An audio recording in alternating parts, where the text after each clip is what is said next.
아침에 오신 모든 성도님들 환영합니다. 오늘 이 아침에 구원 하나님의 선물이라는 제목으로 함께 말씀의 은혜 나누도록 하겠습니다. 이번 고난 주간의 총 주제가 구원 하나님의 선물이라는 제목으로 함께 은혜를 나눴습니다. 우리 목사님들께서 하나님의 선택으로부터 시작해서 하나님의 예정, 복음을 듣다, 또 복음을 알다라는 주제로 한 주 한 주 말씀을 들었습니다. 말씀을 들으면서 저도 얼마나 큰 은혜를 받았는지 모르겠습니다. 그리고 우리 목사님들 볼 때마다 앞으로 우리 한국 교회를 이끌어 나갈 아주 차세대 귀한 일꾼들이다라는 것들을 생각하면서 참 감사했습니다. 여러분이 강단에서 말씀이 울려 퍼질 때마다 늘 기도해 주시는 우리 성도들 되시기 축복합니다. 우리가 강단에서 말씀이 정말 제대로 퍼지지 않으면 어떤 현상이 일어나는가? 성도들이 영적 기근에 빠지게 됩니다. 영적으로 배고픔을 느끼게 돼요. 그래서 강단에서 퍼지는 말씀들이 늘 하늘의 폭포수와 같이 하늘의 만나로 하늘 양식이 비같이 이곳에 쏟아져서 우리 생명의 꼴을 먹고 마시는 우리 모든 성도들이 하나님 안에서 이 말씀으로 배부르고 또 하나님의 축복을 받는 우리 복된 약수의 강단이 될 수 있도록 함께 기도해 주시기를 부탁을 드립니다. 바울은 오늘 구원이 하나님의 선물이라고 선포하고 있습니다. 여러분, 구원이 하나님의 선물인 이유가 무엇일까? 내 힘으로 된 것이 단 하나도 없기 때문입니다. 얼마 전에 유학 시절에 만났던 한 우리 목사님을 만났어요. 저보다 훨씬 형님 되시는 분인데 오랜만에 연락이 돼서 함께 부부끼리 식사를 했습니다. 그런데 이 목사님이 저희를 위해서 간단한 선물을 준비해 오신 거예요. 그래서 참 황송했습니다. 아니 형님 이런 걸 뭘 준비해 오셨냐 제가 이렇게 물으니까 그러시더라고요. 아니야 박 목사, 내가 박 목사한테 아주 고마운 일이 있잖아 라고 말씀하면서 거의 20년도 지난 저는 기억도 하지 못하는 까마득한 옛일을 기억하는 겁니다. 여러분, 우리는 다 이렇게 신발을 신고 집에 들어가서 살잖아요. 근데 우리 그때 제가 공부했던 그 시절에, 유학 시절에 그 기숙사는 신발을 신고 들어가는 방입니다. 그래서 학생들 기숙사에 다 카페트가 깔려 있어요. 뭐 그냥 신발 신고 살아가고 그런 문화에서 우리랑 완전히 다르죠. 그런데 그 목사님 방에는 이 카페트가 좀 오래됐는지 카페트가 좀 오래되면 이렇게 좀 냄새가 납니다. 근데 이 목사님이 코가 워낙 예민하신 분이어서 그 카페트 냄새 때문에 공부를 할 수 없는 막 머리가 지끈거리고 너무 힘들다라고 이렇게 말씀하시는 거예요. 그래서 뭐 학교에다가 몇 번 컴플레인을 하고 하면 학교에서 그 세탁까지 다 해주고 했는데도 그 문제가 해결이 안 되는 겁니다. 그래서 그냥 저는 사실은 이 귀는 좀 예민한 편인데 코는 아주 둔하거든요. 그래서 제가 그때 형님 제 방 쓰세요. 저랑 바꿀게요. 그러니까 이 목사님이 그래 그래도 되겠나 하면서 저랑 방을 바꾸었던 기억이 있어요. 저는 전혀 기억도 못했는데 그때 자기와 방을 바꿔준 게 너무 고마웠다라고 하면서 선물을 준비한 것입니다. 저는 기억도 못하는 20년 전의 작은 호의 그것을 기억하면서 선물을 해준 이 일을 생각하면서 저는 오늘 말씀을 한번 묵상해 보았습니다. 우리가 과연 하나님의 선물을 받을 자격이 무엇이길래 우리가 무슨 잘한 일을 했다고 하나님께서 이렇게 귀한 구원의 선물을 해 주셨을까? 20년 전에 저는 기억도 못하는 작은 호의를 기억하고 선물을 다시 돌려주시는 그분의 마음도 참 귀하고 감사한데 우리는 과연 무엇을 잘했길래 하나님께서 우리에게 구원의 선물을 주셨을까요? 여러분, 이 자리에 하나님의 구원의 선물을 받을 만한 자격이 있다라고 생각하시는 분 혹시 계시는지 모르겠습니다. 여러분, 우리가 무엇을 잘해서 아니 오래전부터 하나님의 그 구원을 준비하고 있어서 하나님께서 그에 대한 보답으로 우리에게 구원을 주신 것일까요? 하나님을 위해 내가 쓰시던 방 내어주신 분 계십니까? 온 세상과 우주를 다 하나님이 창조하셨는데 하나님께서 내 아파트 평수가 아무리 크다 한들 그 작은 공간이 무슨 필요가 있겠습니까? 이 세상과 천지 만물이 다 하나님의 것인데 내가 얼마를 바치면 하나님이 너 헌금 참 많이 했다라고 칭찬하실까요? 아무 소용없는 일이죠. 내가 세상에서 지위가 아무리 높은들 그것이 여러분 구원의 조건이 될 수 있겠습니까? 태산이 높다 한들 하늘 아래 메이로다라고 하지 않습니까? 하늘에 계신 하나님이 하늘에 계신데 하늘의 하나님보다 더 높이 거하는 인간이 어디 있겠습니까? 그런데 우리 하나님이 우리에게 바로 이 구원이라는 선물을 허락해 주신 거죠. 구원에 있어서 우리의 노력은 단 1도 없습니다. 전적으로 하나님의 구원은 그래서 은혜요 선물이다. 세상의 어떤 선물보다 비교할 수 없는 값진 선물입니다. 여러분 우리가 세상에서 선물을 받으면 여러분 선물의 가치 무엇으로 결정되나요? 선물의 가치는 여러분 무엇으로 결정됩니까? 선물 딱 받으면 조금 있다가 드는 생각이 뭐예요? 이거 얼마짜리일까? 돈으로 결정이 되죠. 그래서 비싼 물건일수록 귀한 선물입니다. 그런데 여러분 하나님의 선물인 구원은 값으로 지불하시고 이 자리에 나와 계신 분 계십니까? 돈 주고 구원은 사신 분 아무도 없죠. 그런데 우리의 문제는 너무나 귀한 이 구원을 너무나 쉽게 얻었기에 이 구원의 은혜, 구원의 소중함을 너무 쉽게 잊어버리고 살아간다는 데 있습니다. 바울은 오늘 왜 이 구원이 하나님의 선물인지를 두 가지 이유를 들어서 설명하고 있습니다. 첫 번째로 우리는 인싸가 아니라 아싸였습니다. 무슨 말인가 지금 모르신 분들이 인싸가 아니라 아싸라고요. 인싸라는 말 들어봤습니까? 요즘에 젊은 아이들은요 말을 막 만들어내서 따라가기가 참 힘들어요. 요즘에 아이들 초등들이 하는 말이에요. 인싸는 인사이더의 준말이고요. 아싸는 아웃사이더의 준말이랍니다. 그래서 쟤 아싸야 하면 무슨 뜻인지 아세요? 우리 옛날에 왕따라고 했잖아요. 쟤 왕따 하는 애야. 아웃사이더야 이런 말이에요. 쟤는 우리 그룹에 낄 수 없어 할 때 쟤는 아싸야 라는 말을 한다고 합니다. 그러니까 여러분 우리는 하나님 구원에 있어서 철저하게 아싸였다라는 겁니다. 우리는 혈통으로부터 아싸였습니다. 여러분 유교 문화, 우리 문화만 혈통과 가문을 중시하는 게 아니라 유대민족, 이스라엘 사람들도 가문과 혈통을 얼마나 중요시했는지 모르죠. 이스라엘은 더했다라는 거죠.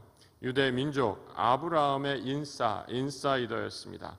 같은 민족, 한 피 받은 민족입니다. 유대인이 아니면 그 아무도 인사이더가 될 수 없죠. 당연히 모든 이방인들은 구원에 있어서 아웃사이더였다라는 겁니다.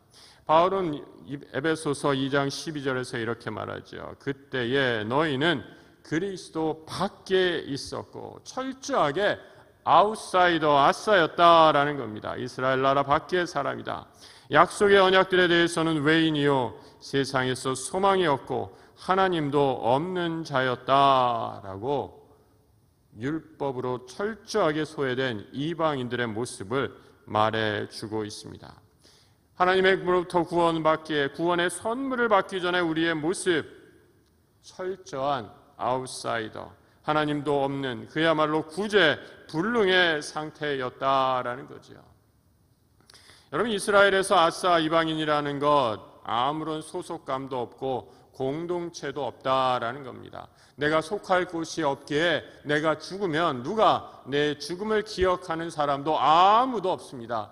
그저 무명으로 왔다가 무명으로 떠나는 그야말로 불행한 인생 가운데 하나였죠. 그것이 바로 율법에 있어서 이방인 아웃사이더의 삶의 모습이죠.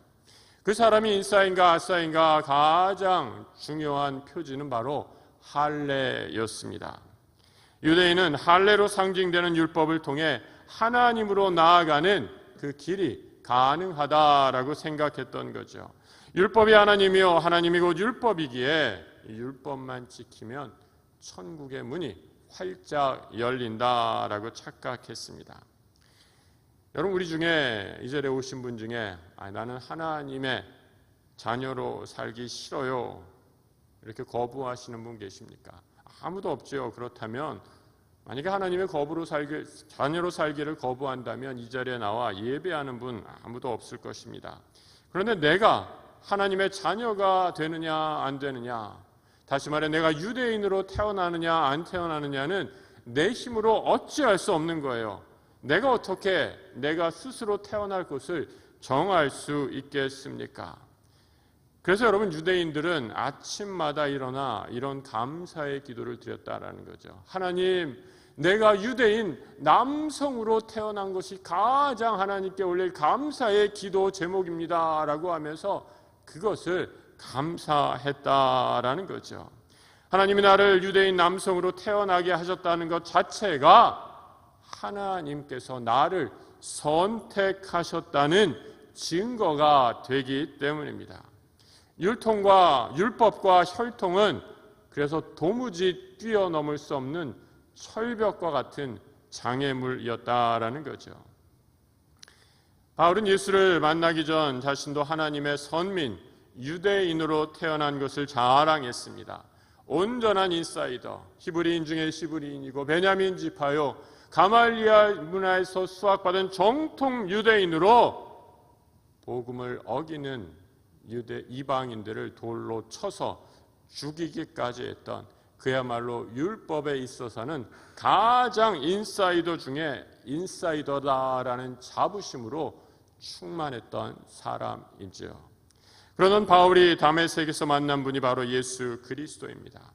그리스도를 만난 후에 바울은 유대인인가 이방인이냐라는 문제는 전혀 중요한 구원의 조건이 될 수 없음을 깨닫게 되죠.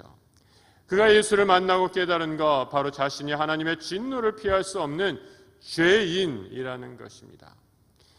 전에는 우리도 다 그 가운데서 우리 육체의 욕심을 따라 지내며 육체와 마음에 원하는 것을 하며 다른 이들과 같이 본질상 진노의 자녀였다라고 말합니다. 내가 유대인이냐 율법을 따르는 사람이냐 아무런 상관없이 너는 원래 본질상 진노의 자녀였다라는 거죠. 예수를 만난 후에 율법의 담이 허물어져 버린 후에 바울이 발견한 것, 그 안에 더 높이 세워져 있는 하나님과 자신을 가로막고 있던 죄의 담을 발견하게 됩니다. 그 죄의 담이 너무 높아서 하나님을 알지도 못하고 말씀을 들어도 깨닫지 못하는 영적인 무지에 빠졌던 거죠. 그의 하는 모든 행위는 성령을 거스르고 세상을 쫓는 행위일 수밖에 없었습니다. 그때에 너희는 그 가운데서 행하여 이 세상의 풍조를 따르고 공중의 권세 잡은 자를 따랐으니 곧 지금 불순종의 아들들 가운데서 역사하는 영이었다라고 말씀하죠. 죄에 빠진 인간, 본질상 하나님의 진노를 받을 수 없는 죄인이 하는 것, 세상 풍조를 따를 수밖에 없는 불순종의 사람이었다라는 겁니다. 하나님과 하나 될 수 없는 죄인의 구제불능의 상태. 로마서 3장에서는 이렇게 또 묘사하고 있습니다. 그들의 목구멍은 열린 무덤이다. 목구멍이 열린 무덤이다라는 말, 죄에 빠진 인간의 말, 그 언어가 다 파괴적이다라는 의미입니다. 여러분, 가끔 그런 생각하지 않으세요? 내가 왜 이렇게 거친 말을 할까?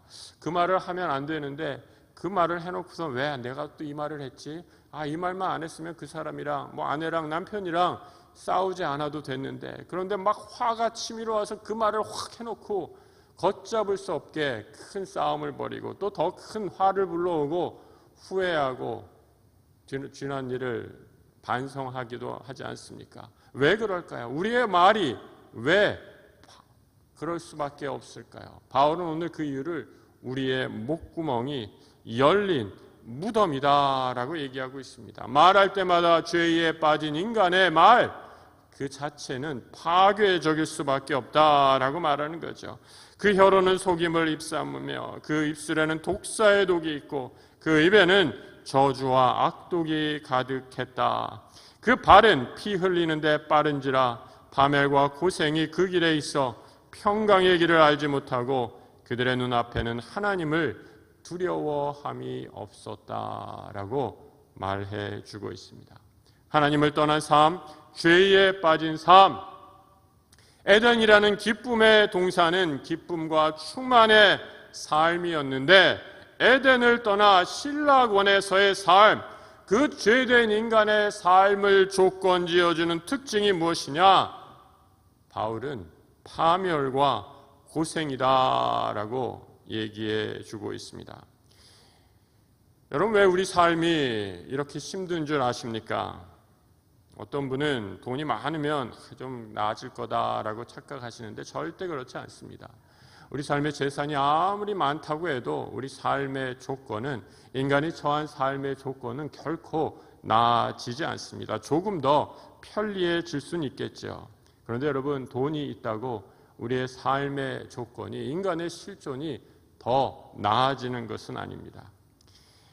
여러분, 바울은 오늘 죄에 빠진 인간의 삶의 조건 뭐라고 얘기하고 있습니까? 파멸과 고생뿐이다 라고 얘기합니다. 무슨 문제 하나가 해결되면 더 큰 문제가 생기고, 고난의 긴 터널을 빠져나왔다고 이제 다 됐다라고 생각하면 더 긴 암흑과 같은 어둠이 우리를 또 기다리고 있다라는 거죠. 그것이 죄에 빠진 인간의 삶의 본질이기 때문입니다.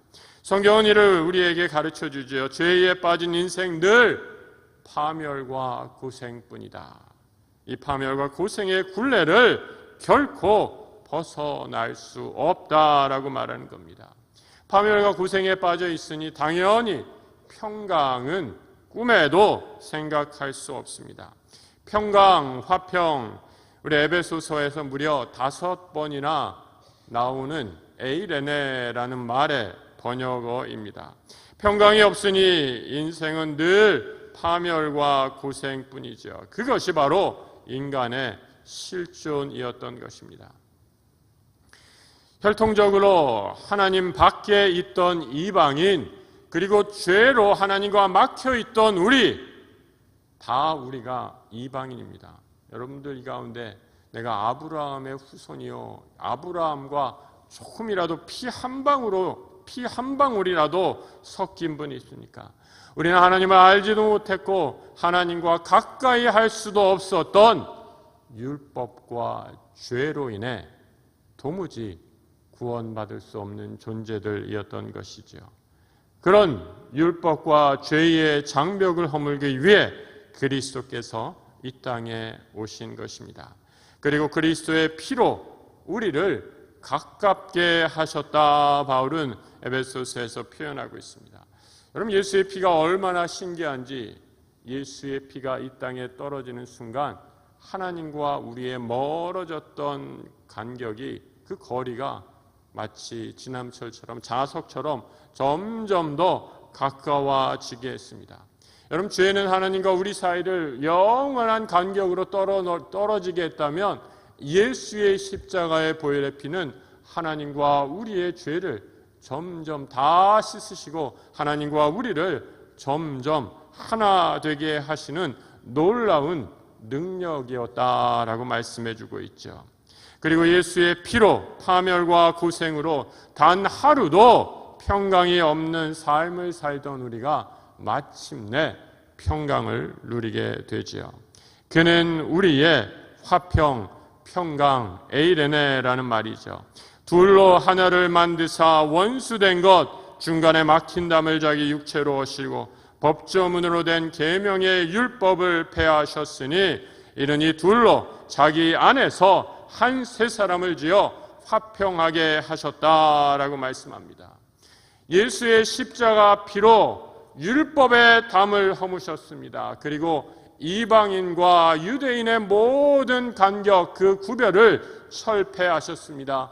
여기에서 그친 것이 아니죠. 예수의 피로 죄인과 의인, 하나님 앞에 도무지 나아갈 수 없는 죄의 장벽을 예수 그리스도께서 다 허물어 버리셨습니다. 그리고 이제 하나님께서 우리에게 화평을 선물로 주시고 하나님 앞에 나아갈 수 있는 신인류를 만들어 주셨다라고 말씀합니다. 새 사람, 예수 안에서 태어난 새로운 사람, 이제는 혈통이 아니라 피의 DNA가 아니라 믿음 안에서 우리 모두가 그리스도의 하나님의 아브라함의 자녀로 살 수 있는 놀라운 구원의 선물을 허락해 주셨다라고 말씀하고 있습니다. 이제는 우리의 출신, 배경, 신분, 재산의 지위의 고하, 남녀노소, 우리 안에 있던 모든 차별이 하나님 앞에 그리스도의 피로 허물어지고 하나님 앞에 나아갈 수 있게 된 것이죠. 2장 16절에서 이렇게 말해주고 있습니다. 또 십자가로 이 둘을 한 몸으로 하나님과 화목되게 하려 하심이라.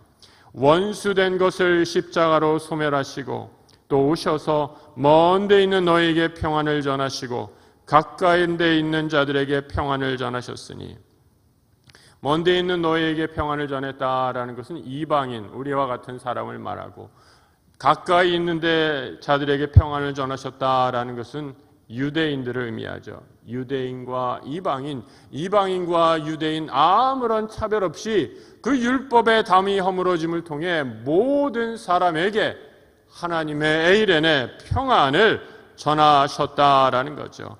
그리고 이제 이는 그로 말미암아 우리 둘이 유대인과 이방인이라는, 또 죄인과 의인이라는 그 모든 장벽이 한 성령 안에서 아버지께 나아감을 얻게 하려 하심이라 라고 말씀합니다. 그러므로 이제부터 너희는 외인, 아싸, 아웃사이더도 아니요 나그네도 아니요 오직 성도들과 동일한 시민이요 하나님의 권속. 여러분, 이 권속이란 말, 쉬운 말을 더 어렵게 번역해 놓은 것 같아요. household라는 뜻입니다. 우리가 흔히 그 사람, 우리 아내를 보고, 우리 자녀를 보고 그 우리 안사람, 내 집사람이에요, 우리 가족이에요 라는 말, 꼭 그런 의미입니다. 우리는 이제 하나님으로부터, 율법으로부터 아싸 소외된 사람이 아니라 이제 다 하나님 예수 그리스도의 피로 하나님의 가족, 자녀 되었다라고 선포하고 있는 것이죠. 예수의 십자가로 인해 모든 담이 무너졌습니다. 예수의 십자가로 모든 사람과 사람에 대한 적개심이 사라졌습니다. 예수의 십자가로 이제 우리 모두가 하나님 안에 한 가족, 자녀가 되었습니다. 하나님 안에 가족이 되었을 때 누리는 은혜, 더 이상 파멸과 고생으로 점털된 삶이 아니라 하나님이 주신 화평, 평강, 에이레네입니다. 저는 그래서 이번 고난 주간 동안 우리가 가장 깊이 묵상해야 할 주제, 바로 하나님이 우리를 위해 베푸신 구원의 선물이다라고 생각했습니다. 내가 잘한 것 하나도 없는데, 내세울 공로 단 1도 없는데 파멸과 고생에 빠진 우리 인생을 위해 우리 주께서 십자가의 보혈을 흘려주셔서 우리를 하나님의 한 가족 되게 하셨습니다. 이것이 바로 하나님의 우리가 도무지 갚을 수 없는 선물이고 구원의 은혜인 것입니다. 고난주일 성금요일 이 아침 하나님 우리에게 허락하신 다른 모든 것들보다 구원의 선물로 감사하시는 우리 성도들 되시기 바랍니다. 구원은 이 세상에서 우리가 누릴 수 있는 하늘의 가장 큰 선물이요 축복이기 때문입니다.